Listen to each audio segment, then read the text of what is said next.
Om apavitro pavitro va sarvavastam gatopi va Yasmaret pundarikaksham sabhayabhyantara-suchi. Shri Vishnu, Shri Vishnu, Shri Vishnu. Purified or not purified, or even having passed through all situations of life, one who remembers the beautiful lotus-eyed Supreme Personality of Godhead becomes purified both within and without. On behalf of His Divine Grace, A.C. Bhaktivedanta Swami Prabhupada, and our Brahma Madhva Gaudiya Parampara. आज हम दीक्षा का समारोह Srila A.C. Bhaktivedanta स्वामी प्रभुपाद और उनके हमारे आचार्य वृंद और गौड़ीय वैष्णव परंपरा के प्रतिनिधि के रूप में शुरू कर रहे हैं। ये जो श्लोक है, ओम पवित्र अपवित्रो वा सर्वावस्थाम गतोपिमा, ये बहुत ही अच्छी तरीके से हमारा ये जो दीक्षा समारोह है, इसका उद्देश्य और इसके महत्व के बारे में और अपने मनुष्य जीवन के उद्देश्य के बहुत अच्छी तरीके से बताता है। हम शुद्ध हों या अशुद्ध हों, पवित्र हों या अपवित्र हों, या जीवन के बहुत ही विगत परिस्थितियों से हम गुजरते हों, अगर हम भगवान श्री कृष्ण को याद करें, जो कि बहुत ही सुंदर हैं, जो कि देखने के सर्वोत्तम व्यक्ति हैं और जो हमेशा हमें बहुत ही प्रेम से देखते हैं, अंदर से भी और बाहर से भी। भगवान श्री कृष्ण पवित्र हैं, पूरी तरह शुद्ध हैं, और भगवान श्री कृष्ण की उपस्थिति में रहकर हम खुद भी शुद्ध हो सकते हैं, अंदर से भी और बाहर से भी।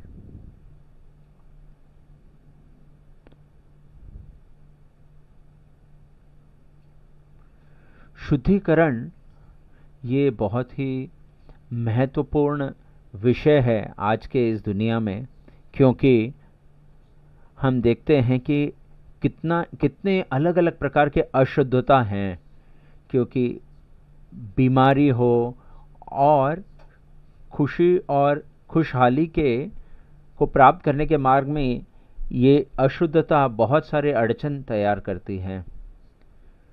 मेरे खुद के छोटे से जीवन काल में भी मुझे पूरी तरह से याद नहीं है बचपन से ही कि कभी भी हमने ऐसा कोई बात सुनी हो कि पानी को हमको बॉटल में पीना पड़े। हमेशा हम नल खोल करके और पानी पीते थे, या पब्लिक स्पेस में हमको बटन दबा करके पानी मिल जाता था। लेकिन आज के समय में सब स्थानों में, सभी जगह पर, क्योंकि इतना प्रदूषण है जिसके वजह से बीमारी होने की इतनी आशंका है, और बहुत सारे लोग अकाल ही मृत्यु को प्राप्त कर रहे हैं, प्रीमेच्योर डेथ। वायु प्रदूषित है, प्रदूषण तो सब स्थानों पर है, और अलग अलग केमिकल और के कारण हमने बचपन में कभी भी ऑर्गेनिक पीना या नैसर्गिक खाना पीने के बारे में कभी अलग से सुना नहीं था, क्योंकि सभी कुछ नैसर्गिक ही था, ऑर्गेनिक था। लेकिन आजकल ये काफ़ी प्रचलित हो गया है। क्यों? क्योंकि बहुत सारा प्रदूषित है, प्रदूषण बहुत बढ़ गया है।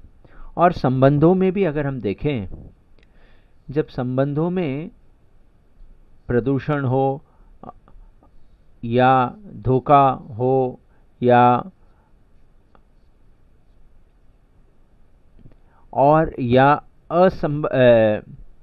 अनैसर्गिक संबंध हो, तो इसकी वजह से लोगों के संबंधों में बहुत सारी दरारें आ जाती हैं। शुद्धता और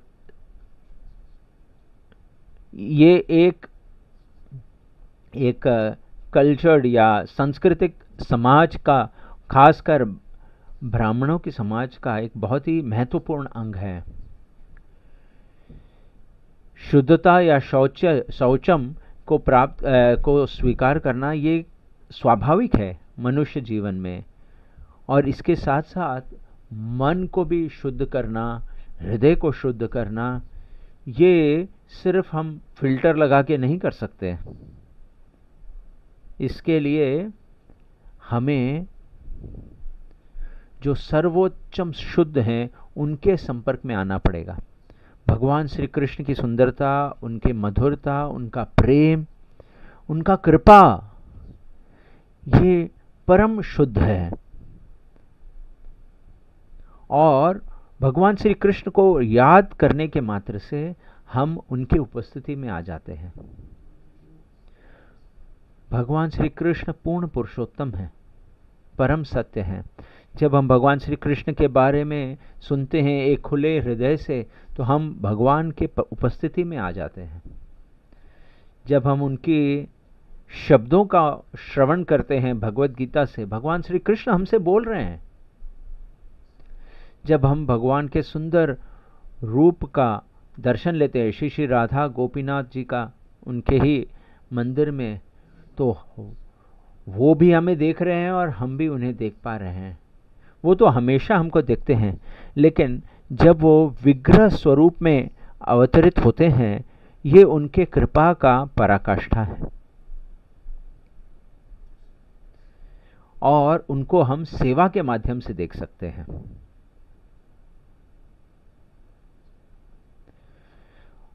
और भगवान श्री कृष्ण के सबसे शक्तिशाली रूप में जो उपस्थिति है इस दुनिया में, आज के इस कलयुग में, कली काले नाम रूपे कृष्ण अवतार, भगवान श्री कृष्ण अपने नाम के रूप में उपस्थित होते हैं। श्री राधा रानी जी भी अपने उन्हीं के नाम में उपस्थित होती हैं। और जो पूर्ण शुद्ध भगवान के उपस्थिति में हम सब भी शुद्ध हो सकते हैं, हो जाते हैं। श्रील प्रभुपाद जी बहुत सुंदर उदाहरण बताते हैं कि जैसे सूर्य पूरे प्रकाश से भरा हुआ है और सूर्य की उपस्थिति में अंधकार हो ही नहीं सकता, उसी तरह जब भगवान उपस्थित हैं, भगवान के उपस्थिति में, पूर्ण पुरुषोत्तम भगवान की उपस्थिति में सारा अंधकार दूर हो जाता है, अज्ञान का अंधकार। और अनेक अनेक जीवन के जो हमने अलग अलग प्रकार के प्रदूषण को, अलग अलग प्रकार के गंदगी को जो हमने इकट्ठा किया है अपने जीवन में, अपने हृदय में, इसको हम तुरंत एक क्षण में साफ कर सकते ऐसा नहीं है। कीर्तनीय सदा हरि, इसीलिए श्री चैतन्य महाप्रभु हम सबको सिखाए हैं कि हमेशा सदैव हमें भगवान कृष्ण का नाम लेना चाहिए, उनका नाम का कीर्तन करना चाहिए। और कैसे जप करना, कैसे कीर्तन करना? भक्ति के शुरुआत के समय से ही लेकर के जो सबसे ऊंचे स्तर तक, जहाँ पर भी हमें अहेतु की अप्रतिहता भक्ति गोलोक में पालन करने को मिलता है, ये सब ये शिक्षाष्टक के 8 श्लोकों में हमें भगवान श्री चैतन्य महाप्रभु ने बताया है। श्री चैतन्य चरितामृत में आदि लीला, मध्यमी लीला और अंत्य लीला में हम सुनते हैं कि किस प्रकार से श्री चैतन्य महाप्रभु ने हम सबको बहुत ही बहुमूल्य शिक्षा प्रदान की है। ये बहुत ही विरला है। हमारे आचार्यगण बताते हैं कि जो सारे वैदिक शास्त्रों का जो सार है, जो 4 वेद हैं, जो पुराण हैं, इतिहास हैं, इन सभी शास्त्रों के का जो सार है, निचोड़ है, ये सब वही पूर्ण पुरुषोत्तम भगवान के द्वारा बताया गया है भगवत गीता में। तो ये शास्त्र हम सब के लिए कितना महत्वपूर्ण है। अलग अलग अवतारों में भगवान श्री कृष्ण परम सत्य को हमें बताते हैं, अपने प्रतिनिधियों के माध्यम से, अलग अलग गुरु आचार्य गणों के माध्यम से, उनके अलग अलग विस्तार रूपों में से। और भगवत गीता जो है स्वयं भगवान श्री कृष्ण के द्वारा प्रस्तुत किया गया है। पूर्ण पुरुषोत्तम भगवान स्वयं इस दुनिया में अवतरित होते हैं और अपने मुख से ये ज्ञान हमें देते हैं। वेदैश्च सर्वैरहमेव वेद्यो वेदांतकृत वेद विदेव च हम। भगवान श्री कृष्ण ही सारे वेदों के संकलन करने हैं। वो सारे वेदों को जानते हैं और सारे वेदों के माध्यम से हमें भगवान श्री कृष्ण को ही जानना है। भगवत गीता यही बात को हमें बता रही है। स्वयं भगवान श्री कृष्ण अपने बारे में बता रहे हैं। और इसके ग्रेजुएट शिक्षा में, जहां पर ये श्रीमद् भागवत वहां से शुरू होती है, धर्म प्रोजित कैतवोत्र, ये सारे गीता का जो हृदय है, शास्त्र है कि किस प्रकार से हमें भगवान श्री कृष्ण का आश्रय लेना चाहिए। सुखदेव गोस्वामी जी बता रहे हैं, जो कि स्वयं व्यासदेव जी के पुत्र हैं, भगवान श्री कृष्ण ने उनको शक्ति प्रदान किया और नारद मुनि के आज्ञा से उनके उपस्थिति में जब भगवान श्री कृष्ण जब भगवत गीता बोल रहे थे तो वो अर्जुन को से कह रहे थे और दोनों तरफ के सेना वहां पे उपस्थित थी। जब सुखदेव गोस्वामी जी बोल रहे हैं उस समय नारद मुनि हैं, वशिष्ठ मुनि, व्यासदेव सब उधर वहां पे उपस्थित थे। मतलब बहुत ही दिव्य संगति था। और वो बताते हैं भगवत गीता का ज्ञान ही सिर्फ नहीं बल्कि ऐसे ऐसे इतिहास से उदाहरण, अलग अलग परिस्थितियों में किस प्रकार से भक्तगण ने ये सिद्धांतों का पालन किया। कुंती महारानी का, पांडवों का, ध्रुव महाराज के, प्रहलाद के उदाहरणों से, अम्बरीश महाराज के उदाहरण से, प्रचेता, शिव जी का कृपा, भगवान के अलग अलग अवतारों के माध्यम से, मत्स्य अवतार, कूर्म अवतार, वराह देव, नरसिम्हा देव, मतलब ऐसा शास्त्र हमें कहाँ मिल सकता। बहुत बार हम इसकी सराहना भी कर सकते हैं कि श्रीमद् भागवत की किस परिवेश में बताया गया। भगवान के अनन्य भक्तों के उपस्थिति में ये हमेशा ये अलग अलग चुनौतियों के समय में, बहुत ही खतरनाक समय में ये प्रस्तुत किया है। जब ध्रुव महाराज के सौतेली माँ सुनीति अगर बोलते थे कि अच्छा तुम बैठो तुम्हारे पिता के साथ, मैं तुम्हें एक ग्लास जल या शरबत लेके आती हूं, तो ये विगत परिस्थिति आती नहीं थी। तो ध्रुव को बहुत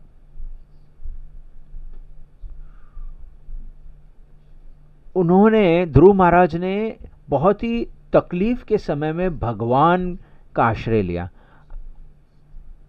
अगर उत्तानपाद ने अपने पत्नी से कहा होता कि मेरे बेटे के साथ ऐसा कभी मत बात करो, तो ये कथा श्रीमद् भागवतम में नहीं आती थी।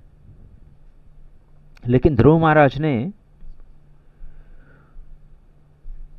उनका हृदय पूरी तरीके से टूट गया कि उनके जो, जिनके ऊपर वो आस रखते थे आश्रय के लिए, उनके पिता, उनकी माता, उन्होंने उनका परित्याग कर दिया और उन्हें कोई सहारा नहीं दिया। ऐसे परिस्थिति में वो जंगल में चले गए। ऐसा नहीं कि वो जंगल बोरीवली के जो नेशनल पार्क के जैसा है कि वहाँ में आप घूम फिर करके रोज वॉक सुबह चल करके आ सको, बल्कि ऐसे जंगल जो कि खतरनाक, जो कि अंधकार, जंगली जानवरों से भरा, सांप, शेर, भालू, सब अलग अलग जंगली जानवरों के उपस्थिति में। और ऐसे परिस्थिति में उनके गुरु नारद मुनि वहां पर आते हैं। और ये हम सब के लिए बहुत ही महत्वपूर्ण शिक्षा है। हम जो कोई भी हों, ये भगवान श्री कृष्ण का तरीका नहीं है कि वो प्रत्यक्ष रूप में सामने आ सकते हैं। जब वो अपने साक्षात रूप में जब आते हैं तो कभी कभी वो ऐसा करते हैं, लेकिन वो बार बार हमें इस बात को समझा रहे हैं कि वो अपना संदेश जो है अपने दूतों के माध्यम से, अपने प्रतिनिधि के माध्यम से, अपने गुरु वर्ग के माध्यम से भेजते हैं। तो गुरु ध्रुव महाराज के कैसे गुण थे। और नारद मुनि वो हमारे गुरु परंपरा के महान आचार्यों में से एक हैं। उन्होंने जो ध्रुव महाराज को सिखाया उसका सार यही है। ये चैतन्य महाप्रभु और नित्यानंद प्रभु के माध्यम से हमको प्राप्त हुआ है, प्रभुपाद के माध्यम से हमको प्राप्त हुआ है। हमारा ऐसा सौभाग्य कि हम इसका कल्पना भी नहीं कर सकते। पांडवों ने तो बहुत बड़ी कथा है महाभारत की, लेकिन पांडवों की कथा श्रीमद् भागवत में भी आती है। अगर दुर्योधन ने ये कहा था ठीक है चलो हम मांडवली कर लेते हैं, समझौता कर लेते हैं, हम अपने अपने वकीलों को लेके आएंगे और हम एक आउट ऑफ कोर्ट सेटलमेंट कर लेंगे, हाँ, उन्होंने तो कहा, उसने कहा कि मैं इतना भी जमीन नहीं दूंगा कि आप एक सुई की नोक के जितना भी जमीन नहीं दूंगा। बार बार उनको कत्ल करने का, उनको मारने का उसने प्रयास किया। और वो उनका स्वयं चचेरा भाई है। तो उस समय भाई और चचेरे भाई में कोई फर्क नहीं था।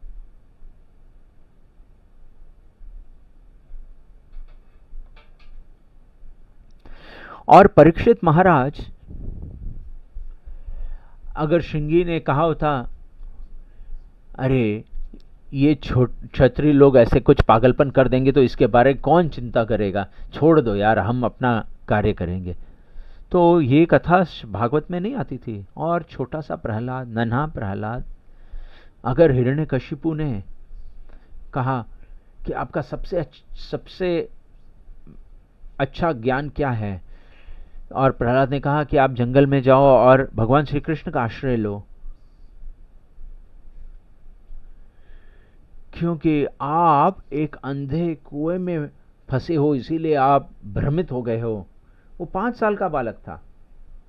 और अगर हिरण्यकशिपु ने कहा ठीक है तुम जाओ प्रसाद ले लो, नहीं, उन्होंने तो उसको मारने का प्रयास किया। बहुत ही कठिन परिस्थिति। अम्बरीश महाराज की और दुर्वास मुनि की किस्सा हम देखते हैं, इतने सारे कथाएं हैं। और श्रीमद् भागवतम के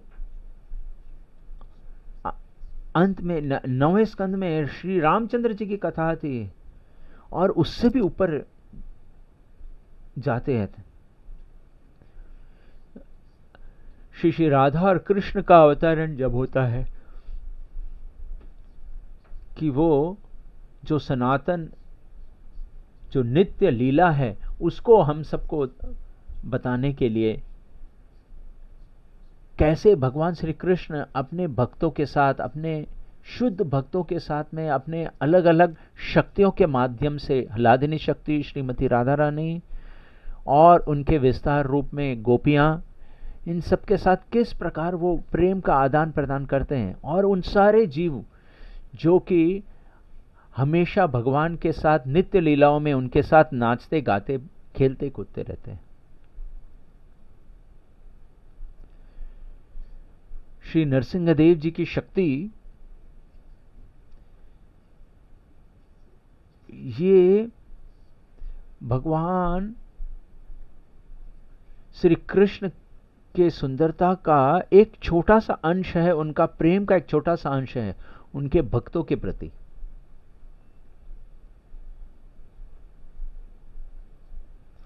ये वृंदावन है। इतना सुंदर ये लीला का बताया गया है श्री दशम स्कंद में भागवत के। और जब भगवान श्री कृष्ण रास लीला का स्थली को त्याग कर श्रीमती राधा रानी के साथ रहने के लिए चले जाते हैं, जो कि आश्रय विग्रह हैं और विषय विग्रह हैं, पूर्ण शुद्ध प्रेम का जो दिव्य स्वरूपा है, जो प्रेमी हैं और उनके प्रेमिका हैं, और प्रेम, ये तीनों जो सिद्धांत हैं ये भक्ति है।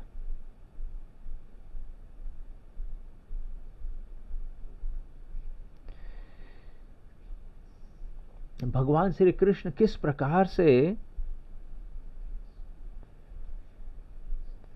श्रीमती राधा रानी के प्रेम के अधीन होकर के अपना जीवन जीना चाहते हैं, ये देख, ये भक्ति का पराकाष्ठा है। श्रीमद् इस स्थान पर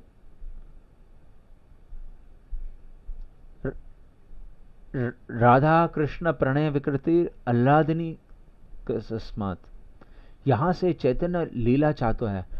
राधा कृष्ण एक ही हैं, लेकिन वो दो रूप में आते हैं ताकि वो प्रेम का नित्य लीला का आनंद ले सकते हैं। और फिर वो दोनों एक हो जाते हैं श्री चैतन्य महाप्रभु के रूप में।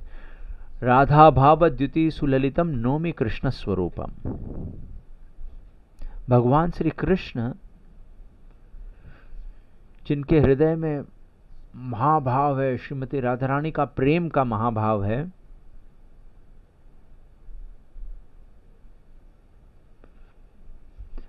श्री चैतन्य चरितामृत के आदि लीला में ये उल्लेख आता है कि किस प्रकार से भगवान श्री कृष्ण, जो कि भूत काल पर वर्तमान और भविष्य सब कुछ जानते हैं, जो कुछ भी इस दुनिया में है, इस भौतिक दुनिया में सब कुछ जानते हैं।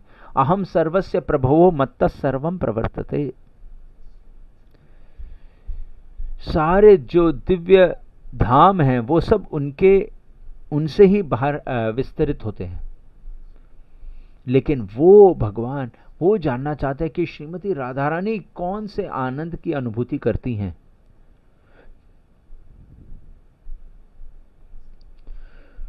उनके प्रेम किस प्रकार है।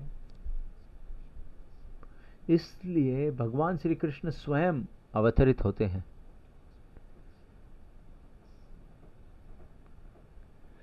एक ऐसी अनुभूति जो कि भगवान श्री कृष्ण आध्यात्मिक जगत में जो आनंद की अनुभूति करते हैं, उससे भी ऊपर का आनंद को अनुभूति करने के लिए भगवान श्रीमती राधा रानी के प्रेम को अनुभूति करने के लिए वो आते हैं। और श्री चैतन्य महाप्रभु के रूप में वो अवतरित होते हैं कलियुग में। जब श्रीमद् भागवतम लिखा जा रहा था, कलेर दोष निरेजन अस्ति एको महान गुण, ये जो कलियुग है ये दोषों का समुंदर है। हम देख सकते हैं आसपास में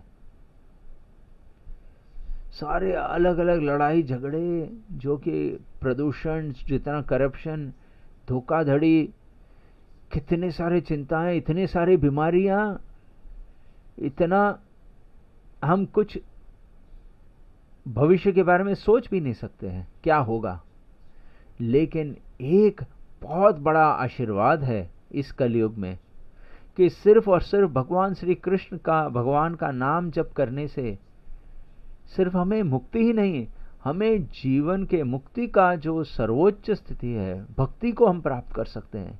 ये कितना विरला है, जो कि 10,000 ध्यान करके सतयुग में जो मिलता था, 10-10 हजारों साल, वही इस कलयुग के छोटे से हमारे जीवन काल में हम ये प्राप्त कर सकते हैं। मुंबई में रहते हुए अगर हम बिना अपराध के भगवान का नाम का जप करेंगे, ध्यान लगा करके पूरी तरह से अपना मन को एकाग्र करके, इसको थोड़ा समय लग सकता है, लेकिन अगर 60,000 साल हमें सत्ययुग में ध्यान करना पड़े, उसके तुलना में अगर इस जीवन काल का अगर 80 साल, तो बहुत कम है, बहुत ही कम है, क्षुद्र है। अगर हम इस बात को समझ जाएं कि भगवान श्री कृष्ण हमको चैतन्य महाप्रभु के माध्यम से हमें जो कृपा दे रहे हैं, उसकी क्या क्या महत्व है। अगर कोई भी व्यक्ति श्रद्धा के साथ इसको स्वीकार करेगा तो निश्चित रूप से वो कृतज्ञ हो जाएगा कि भगवान ने मेरे ऊपर क्या कृपा की है।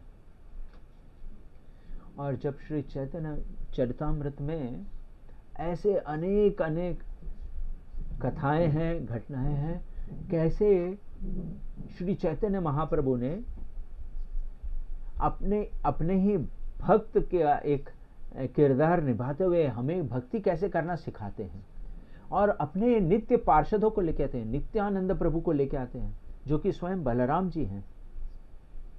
वो घर घर, द्वार द्वार जा करके भीख मांग रहे हैं कि आप भगवान का नाम लीजिए। हरिदास ठाकुर जी, जो कि स्वयं ब्रह्मा जी हैं, जो कि हमारे गुरु, पूरे परंपरा के प्रथम गुरु हैं, वो भी घर घर जाकर के भीख मांग रहे हैं, प्रार्थना कर रहे हैं कि आप भगवान का नाम लें। और वही हमारे नामाचार्य हैं। श्री चैतन्य चरितामृत में उल्लेख आता है, बहुत ही सुंदर कथाएं, कैसे हरिदास जी वो अनेक चुनौतियों के परिवेश में भी अलग अलग लोग प्रयास कर रहे हैं उनको मारने का, उनको खत्म करने का, लेकिन फिर भी वो भगवान के नाम का आनंद को छोड़ते नहीं है। वो हमें यही सिखाने के लिए आए। जो संकीर्तन आंदोलन है, उसको सामाजिक तौर से पब्लिक में शुरू करने का श्रेय चैतन्य महाप्रभु को, हरिदास ठाकुर को जानता है। जब चांद काजी सारे भक्तों का शोषण कर रहा था, उनको तकलीफ दे रहा था, तो श्री चैतन्य महाप्रभु एक भक्त के रूप में अपने सारे पार्षदों के साथ मिल करके उन्होंने भगवान के प्रेम भक्ति का जो खजाना है, उसके दरवाजे खोल दिए और पूरे श्रीवास आंगन से लेकर के नदिया के गली गली में उसको बांटा। ये चैतन्य भगवान श्री कृष्ण के रास लीला से अभिन्न है। ये श्री चैतन्य महाप्रभु का कृपा है। उनके जो पार्षद हैं वो सब इस प्रेम भक्ति का अनुभव कर रहे थे, उसका आनंद ले रहे थे संकीर्तन आंदोलन के माध्यम से। कविराज गोस्वामी जी समझाते हैं कि ये सिर्फ संकीर्तन ही नहीं, ये श्री चैतन्य महाप्रभु का परम भेंट है, प्रेम संकीर्तन, जो कि भगवान के दिव्य नामों का उच्चारण, जो कि श्रीमती राधा रानी के हृदय से बाहर निकलता है, प्रेम संकीर्तन। पंचतत्व ने इस प्रेम का आस्वादन किया और उसे बहुत प्रचुर मात्रा में पूरे दुनिया में बांटा, बिना किसी व्यक्ति के योग्यता, उसके काबिलियत को देखते हुए। कर्म कांड के तरीके से अगर हम देखें तो सफलता के लिए बहुत बहुत महत्व रखता है योग्यता, लेकिन संकीर्तन आंदोलन में पंच तत्व हमारी योग्यता या अयोग्यता को नहीं देखते, क्योंकि ये प्रेम भक्ति दिव्य है, वो ट्रांसेंडेंटल है। उन्होंने हम सबको, जो सबसे निराशावादी है, सबसे बेकार व्यक्ति, उसको भी पूरा आशा प्रदान किए हैं, होप अगेंस्ट होप। और चैतन्य चरितामृत में ये भी उल्लेख आता है किस प्रकार श्री चैतन्य महाप्रभु और रामानंद राय के बीच में संवाद होता है।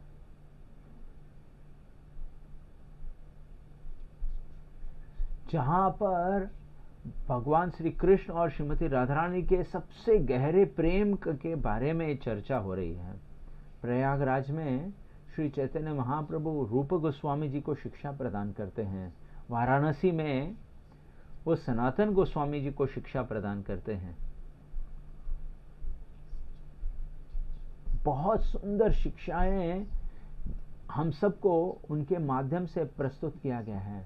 भगवान के अनन्य लीलाएं, और इन सब की पराकाष्ठा क्या है, कल्मिनेशन क्या है, जो अंत्य लीला के अंतिम अध्याय में शिक्षाष्टकम।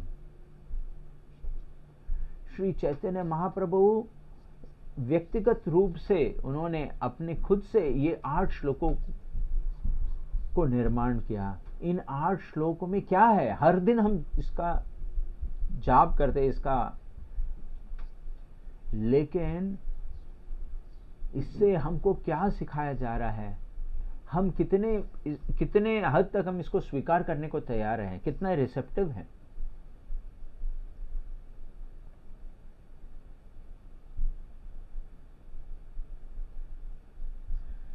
और इसकी शुरुआत होती है कि कैसे हमें अपने आप को शुद्ध करना है। चेतो दर्पण मार्जनम, हमें अपने हृदय, अपने मन को साफ करना है। चेतो दर्पण मार्जनम। और ये बताता है श्लोक के बाद श्लोक किस प्रकार से हम इस भगवान के नाम जप में कैसे हमारा बढ़ोतरी होगा, कैसे हम इवॉल्व करेंगे, और कैसे हमें भगवान के कृपा से इस मार्ग में आगे बढ़ने का मिलेगा। नामना मकारी बहुधा निज सर्वशक्ति। अगर हम सिर्फ इसको समझ जाएं और किस प्रकार से ये कितने गहरे जाता है। श्री चैतन्य महाप्रभु बताते हैं कि आपके अनेक अनेक नाम हैं और आप हर नाम में प्रस्तुत हैं। आप अपने लीलाओं को प्रस्तुत करते हैं। आप अपने नामों के माध्यम से इसका अनुभूति कर सकते हैं। और फिर चैतन्य महाप्रभु वो बताते हैं वो कि मुझे आपके नाम के प्रति कोई आकर्षण नहीं,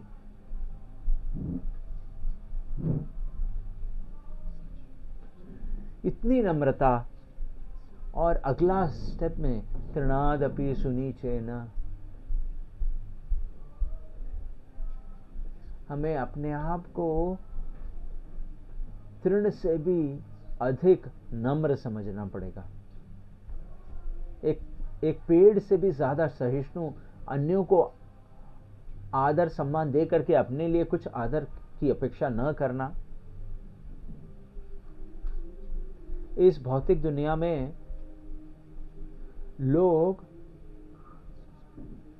समझते हैं कि अहंकार ही बहुत बड़ा है, लेकिन श्री चैतन्य महाप्रभु हम सबको सिखा रहे हैं कि आध्यात्मिक चेतना क्या होती है। स्पिरिचुअल कॉन्शियसनेस, जो नम्रता का भाव वो हमको प्रस्तुत कर रहे हैं, इसको समझना ये बहुत ही महत्वपूर्ण है। बहुत सारे लोग ऐसे, कितने लोग हैं जो कि अपने कार्यों के बारे में वो बताना चाहते हैं कि मैंने क्या क्या किया है। और ऐसे कितने लोग हैं वो जो कि अपने आप को सबसे निकृष्ट समझते हैं या निकृष्ट बताते हैं। कभी कभी श्रील प्रभुपाद इससे भी नीचे जाकर के वो बोलेंगे कि हमें तो रास्ते में पड़े तृण से भी नीचे झुक करके रहना है। मतलब ये तृण जो कि अपने जड़ों से भी अलग हो गया है, सूख रहा है।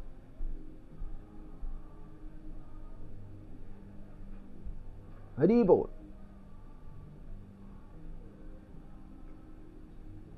न धनम न जनम न सुंदरीम, हमें कुछ नहीं चाहिए, हमें सिर्फ यही हमारी इच्छा है कि हम आपको संतुष्ट कर सकें। और फिर शिक्षाष्टक में और भी हमें गहरा लेके जाता है इस संबंध में।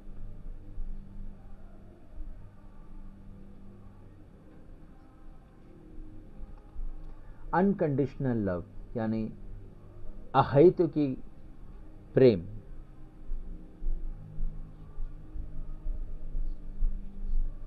श्री चैतन्य महाप्रभु ने यह संकीर्तन आंदोलन को स्थापना की ऐसे समय में जब उन्होंने ईश्वरपुरी जी से दीक्षा ले ली थी, और ये ब्रह्म मध्व गौड़ीय संप्रदाय में आता है।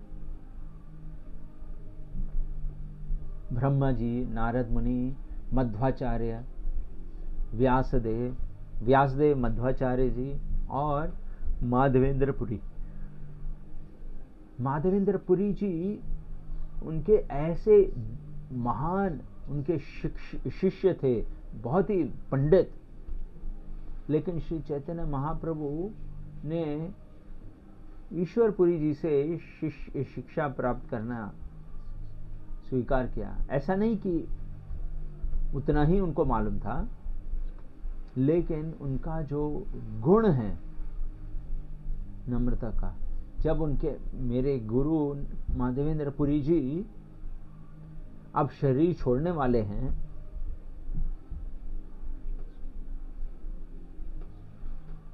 तो उस समय वो अपने सबसे निकृष्ट से निकृष्ट सेवा कर रहे थे, ताकि वो गुरु को संतुष्ट कर सके।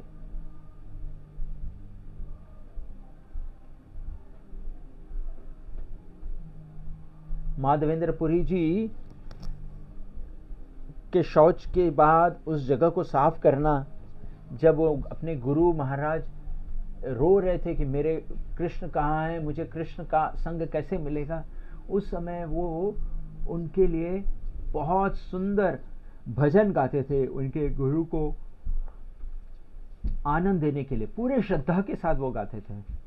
श्री चैतन्य महाप्रभु ने ये दास दास दासानुदास का भाव जो है, जो उन्होंने इस भाव को पूरी तरह से स्वीकार किया था। जो कुछ भी इस ब्रह्मांड में, सब कुछ भगवान का है। और उन्होंने फिर ईश्वरपुरी से उस मंत्र को भी प्राप्त किया।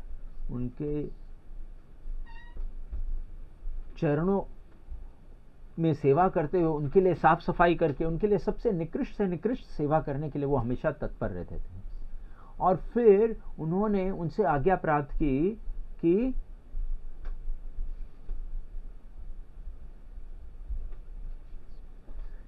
उन्हें यह संकीर्तन आंदोलन को पूरे विश्व में इसको फैलाना पड़ेगा। उसी समय श्री चैतन्य महाप्रभु ने इस संकीर्तन आंदोलन को प्रारंभ किया, गया से वापस आने के बाद। और नित्यानंद प्रभु जो स्वयं बलराम जी हैं, हमारे आदि गुरु हैं, उन्होंने तब तक प्रचार शुरू नहीं किया जब तक कि उन्हें श्री चैतन्य महाप्रभु से आज्ञा न मिले। तो ये जो सिद्धांत है, यही गुरु शिष्य परंपरा का सार है। हमने इस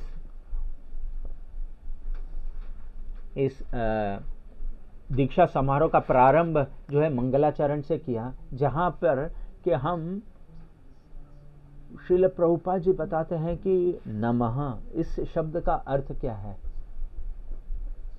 कभी कभी हम नमस्ते कहते हैं लोगों से, नमस्कार। एक वैष्णव सिद्धांत की तरफ से नमः का मतलब है कि मैं आपका आश्रय लेता हूं, मैं सरेंडर करता हूं। ये सिर्फ उनको आदर देना ही नहीं, बल्कि उनका आश्रय लेना।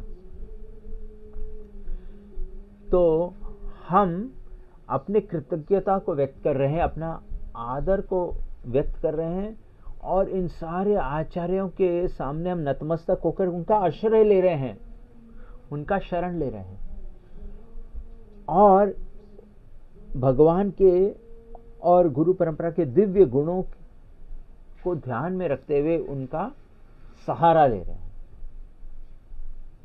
श्रील प्रभुपाद जी वही कृपा को लेकर के आए।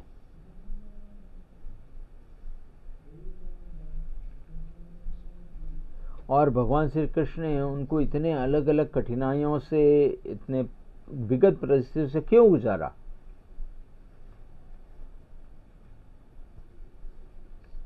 क्योंकि इसी प्रकार से भगवान श्री कृष्ण अपने भक्तों का महिमा मंडन करते हैं।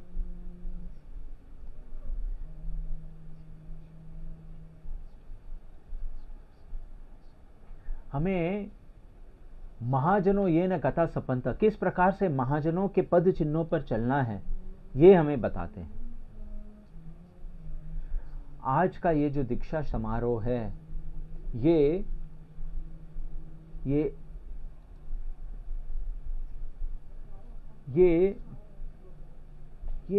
हमारा एक दृढ़ संकल्प है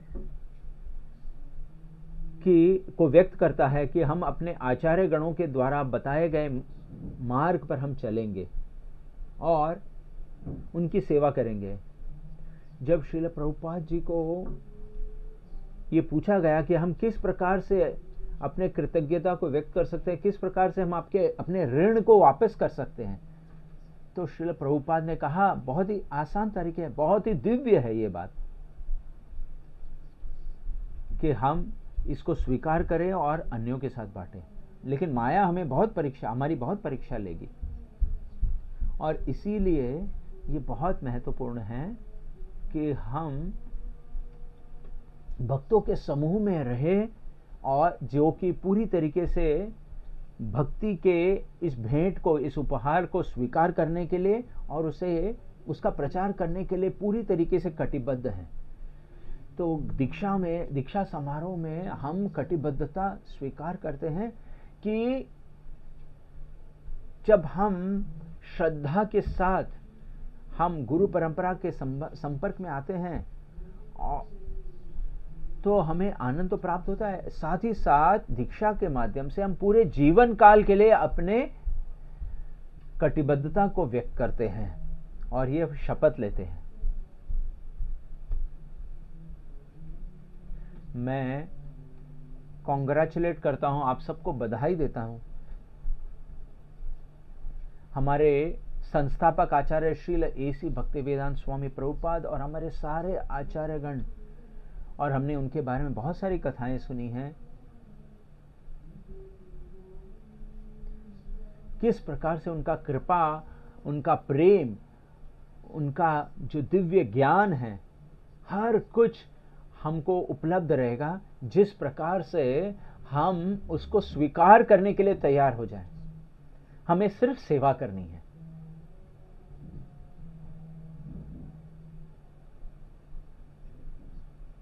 और मैं भी बहुत कृतज्ञ हूं आज सारे भक्तों के प्रति जो आज दीक्षा लेने के लिए यहां पर आए हैं,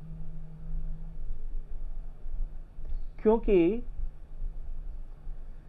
आप सब हम सब के गुरु महाराज श्रील एसी भक्तिवेदांत स्वामी प्रभुपाद को संतुष्ट करने के लिए आप सामने आए हैं। मैं इसके लिए आपका बहुत कृतज्ञ हूं। अमेरिका जाने से पहले श्रील प्रभुपाद जी बंबई में आए थे और यहीं बहुत पास में रहते थे अपने गुरु के मिशन में सेवा करने के हेतु से। और फिर यहां पर वो जलदूत में जाने के लिए सुमति मोराजी से एक टिकट के लिए बहुत भीख मांग रहे थे। वो छोटे से घर में रहते थे, यहाँ से कुछ ही मिनटों की दूरी में आकाशगंगा। कभी कभी चेंबूर में रहते थे,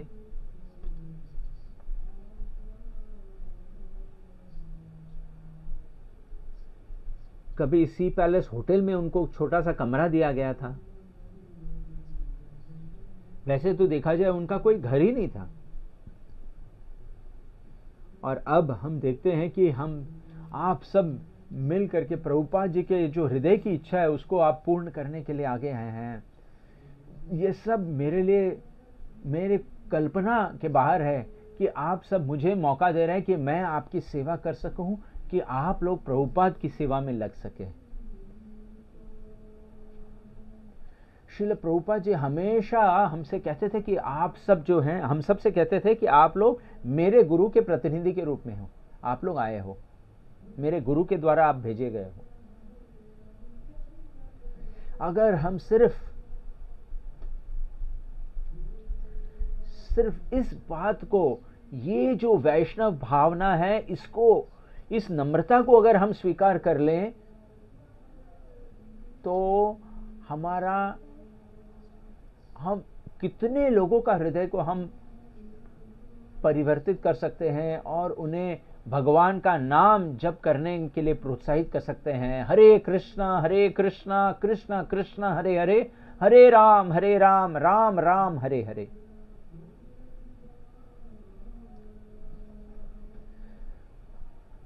मैं अपने हृदय से आप सबों को धन्यवाद करना चाहता हूं। आप सब आए हैं प्रभुपाद जी और गुरु परंपरा के सेवा में, ताकि हम सब कटिबद्ध रहें सेवा में, भक्ति के मार्ग में। और आप सब श्री चैतन्य महाप्रभु के इस सपने को कि पूरे दुनिया में ये हरिनाम का प्रचार हो, इसको साकार करने के लिए आए हैं। और आप सबको जो शुद्ध भक्ति का और शुद्ध आनंद का अनुभूति प्राप्त हो, इस प्रार्थना के साथ आप सबों का बहुत बहुत धन्यवाद। हरे कृष्णा।